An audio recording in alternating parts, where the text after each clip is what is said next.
how to make a video collage on Instagram.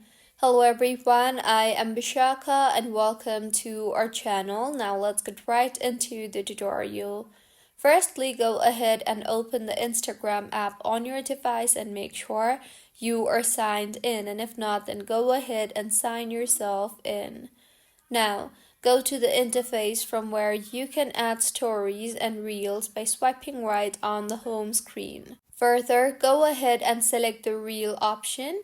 Now, from the left side toolbar, tap on the layout option you see there, and then tap on the change grid option.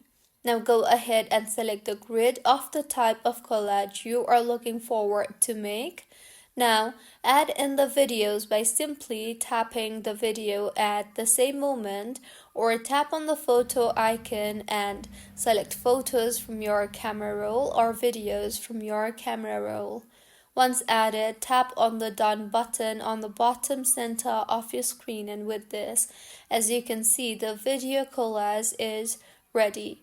Make any further changes if required, such as adding text, filters, stickers, etc. And this is how you can make a video collage on Instagram.